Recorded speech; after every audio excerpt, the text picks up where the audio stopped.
et 17h heure de Londres, 12h heure du Canada. Nous allons également revenir pour toucher la partie qui restera. Et si Dieu nous donne la possibilité, lundi ou mardi, nous allons essayer de conclure selon la grâce que Dieu nous aura dispensée. Mais je veux que nous commencions d'abord par le livre de Genèse chapitre 37. Genèse chapitre 37. Nous allons lire avec vous l'Écriture. Voici ce que nous dit l'Écriture. Je vais lire à partir du verset 3. La Bible dit ceci. Israël aimait Joseph plus que tous ses autres fils parce qu'il l'avait eu dans sa vieillesse et il lui fit une tunique de plusieurs couleurs. Verset 4. Pour les gens qui veulent connaître l'histoire, vous pouvez lire tous les livres de Genèse chapitre 37, chapitre 38, bien que 38 ne va pas nous intéresser aujourd'hui, mais les 39, les 41e chapitre, toutes ces histoires-là jusqu'au chapitre 42, je crois, nous allons les parcourir pendant que nous parlerons. Et le chapitre 43. C'est pourquoi j'ai dit que c'est un grand sujet, nous ne pourrons pas les finir en 2 ou 3 séances. Comme j'ai toujours dit, nous allons seulement essayer de déposer pour permettre aux autres prédicateurs de l'évangile éternel également de trouver de la matière à exploiter. La Bible dit que Israël aimait Joseph plus que tous ses autres fils parce qu'il avait dans sa vieillesse et lui fit une tunique de plusieurs couleurs. Ses frères virent que le père l'aimait plus qu'eux tous et qu'ils le prirent en haine. Ils ne pouvaient lui parler avec amitié. L'Écriture est en train de démontrer, c'est ici que parce que je vous ai dit en commençant que Joseph, Dieu s'exprime au travers de Joseph. Dieu extériorise sa pensée par les actes que Joseph est en train de poser. Maintenant, vous allez comprendre une chose. L'Écriture nous dit que Jacob aimait Joseph plus que tous ses frères. Je veux que vous me suiviez attentivement. Et il avait cousu pour Joseph une tunique de plusieurs couleurs. Parce que aujourd'hui, nous toucherons également la tunique de Joseph. Nous expliquerons pourquoi la tunique de Joseph avait plusieurs couleurs. Vous allez vous rendre compte qu'il n'est pas question d'un homme comme vous et moi dans l'histoire de Joseph. Et l'Écriture confirme que Israël, c'est-à-dire Jacob, il aimait Jacob plus que tous ses frères, de telle sorte que les frères de Joseph ont commencé à les haïr. Je veux faire un petit recul dans l'histoire de la Bible pour que vous compreniez. Vous savez, après Noé, il y a eu des générations et des générations que les gens ont perdu le culte du véritable Dieu. Plusieurs se sont livrés à des cultes polythéistes, priant plusieurs dieux, jusqu'à ce que Dieu va se choisir Abraham. Dieu va se choisir Abraham pour recommencer le culte du vrai Dieu. Alors Dieu fera d'abord sortir Abraham de sa nation, de sa patrie, afin que Dieu puisse l'amener au culte du véritable Dieu. Et d'Abraham va naître Isaac, et d'Isaac naîtra Jacob et Ésaü. Mais la promesse a été pour Jacob. Vous connaissez l'histoire, je veux que vous me suiviez attentivement. Et Jacob va aller épouser Léa et Rachel. Dans l'une de mes prédications, j'avais expliqué pourquoi Léa, pourquoi Rachel.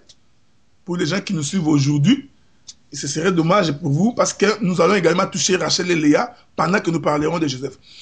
Et Joseph va naître de Rachel. Maintenant, l'Écriture est en train de dire que parmi tous les fils de Jacob, c'est-à-dire que dans tout Israël, Jacob avait porté son amour dans Joseph. C'est-à-dire que Joseph était le fils bien-aimé de Jacob. Est-ce que vous me suivez?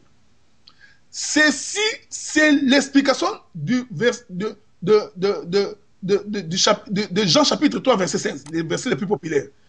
De la même manière que Dieu a tant aimé, parce que tout l'amour de Dieu s'est trouvé en Christ Jésus. Je veux que vous me suiviez ici attentivement.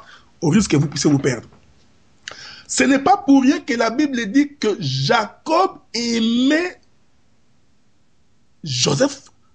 Il l'aimait tellement que les autres frères, dont les autres fils d'Israël, ont porté Jacob en haine. Ils ne l'ont pas aimé, ils l'ont commencé à haïr tout simplement à cause de l'amour du Père. Vous comprendrez maintenant qu'en réalité, ce verset ici nous explique l'amour que Dieu a mis en Christ Jésus. Dieu voulait nous expliquer que Jésus, parce que c'est lui le véritable Joseph, Dieu l'a tellement aimé. Je veux que nous lisions un peu pour que vous compreniez cela. Allons lire les livres de Matthieu, je crois. Courons un peu pour lire le livre de Matthieu. Comme ça, Dieu va nous aider à bien comprendre ce que nous disons. Quand nous prenons le livre de Matthieu,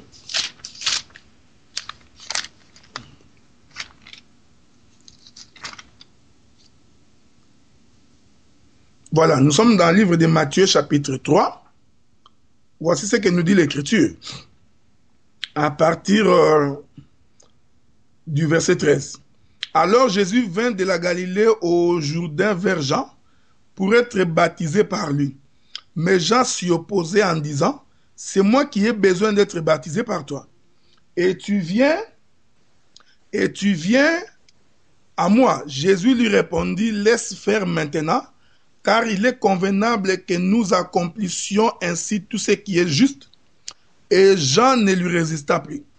Dès que Jésus y était baptisé, il sortit de l'eau, et voici les cieux s'ouvrirent.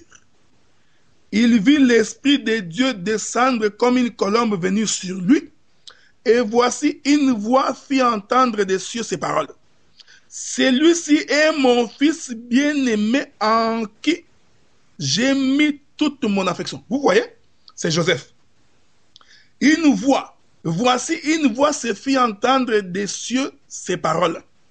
Celui-ci est mon fils bien-aimé. Je vous ai dit ici, les dieux que nous servons, à moins qu'ils soient différents de votre Dieu, mais en tout cas, les dieux que nous servons, il ne fait pas des choses au hasard. Tout ce que Dieu fait, il le fait avec un but. Et Dieu sait pourquoi il le fait. Donc, ce n'est pas pour rien que l'Écriture nous dit que Jacob aimait Joseph. L'Écriture ne nous dit pas que Jacob aimait Ruben, qu'il aimait Siméon, qu'il aimait Lévi. C'est vrai qu'il les aimait aussi. Mais comprenez que le livre de Genèse, dans le chapitre 37 au verset 3, l'Écriture est en train de nous dire que l'amour de Jacob, l'amour du Père, parce que vous comprenez que Jacob c'est le Père. Parce que bien aimé, il faut comprendre que c'est dans Jacob que Dieu commence à exprimer sa pensée. Parce que Jacob, il est la multiplication. C'est Jacob qui étale la pensée de Dieu. Parce que n'eût été Jacob, nous ne prierons pas les dieux d'Israël. Vous allez même comprendre pourquoi Dieu a changé son nom. Pour que les dieux d'Israël apparaissent. Maintenant, suivez.